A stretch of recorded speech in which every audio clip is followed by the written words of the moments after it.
Yo, this is your favorite friendly neighborhood Toronto, and my last video I was actually talking about why I think the PlayStation 5 not having backwards compatibility with PS1 and PS2 and PS3 is not such a big deal, and having the backwards compatibility for PlayStation 4 is actually very important and crucial to the success of the PlayStation 5 is because of the news that we're now getting, and this is actually being pulled from Polygon.com, where they stated that The Witcher 3 Wild Hunt is actually coming to next generation consoles and the Xbox Series X and the PlayStation 5. Also coming to PC as well, where they're going to give you a lot of updated visuals and faster loading times on everything, including the expansion packs as well. And while this game does have a standalone next gen option, everybody that currently owns the game could get the upgrade to the next gen versions for free. So CD Projekt Red is still here setting the bar high and the standard high for everybody else to kind of meet up to. And now why that is so important when it comes to this backwards compatibility argument is that we live in an age where more people are getting their games digitally now, right? So that means they're not trading their games in. Unlike how it used to be with PS3 and PS2, a lot of people did trade in their games. So a lot of people don't even have the games that it used to. Is again a very small percentage of gamers that have quite a catalog for the PS2 and PS3 games, even PS1. And what Sony's really focusing on is capitalizing on the player base that they have with the PlayStation 4, not the player base that they have with the PlayStation 2. So really what they're trying to do is find different ways to have all the games that people loved when it comes to things like Uncharted, Detroit, The Last of Us, Gears of War, God of War, and then upgrading those games to the next generation console, so people that love those games can now re-enjoy those games with better graphical fidelity, better loading times, and hopefully they can even incorporate some DualSense features in them, while also giving gamers who have never experienced these games before a reason to now jump into it.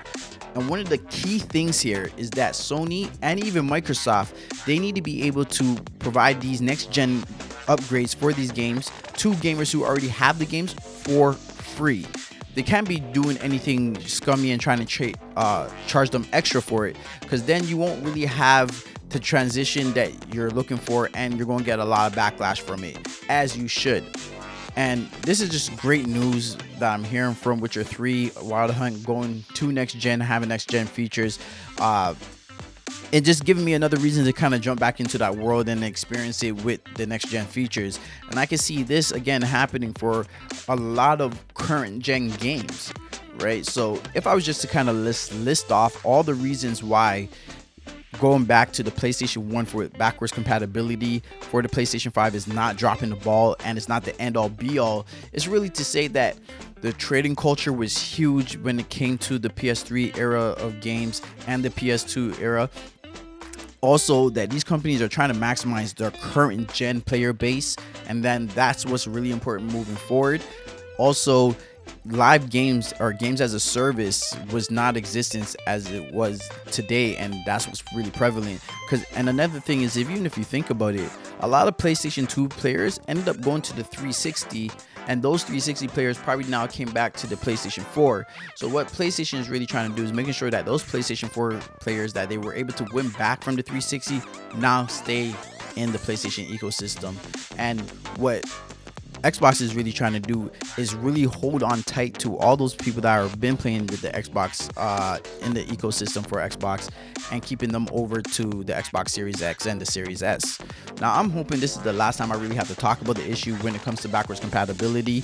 I know I get a lot of hate about people just trying to say that the PS5 is just done because there's no support for PlayStation 1, PlayStation 2, and PlayStation 3 games. Well, still they do through PlayStation Now.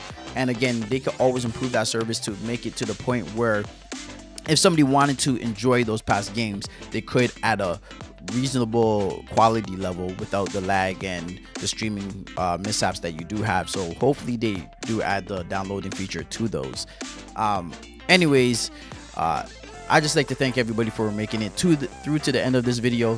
Just please share, like, subscribe, hit the bell notification so you don't miss any of the new videos that get posted. It really does a lot in helping me grow this channel.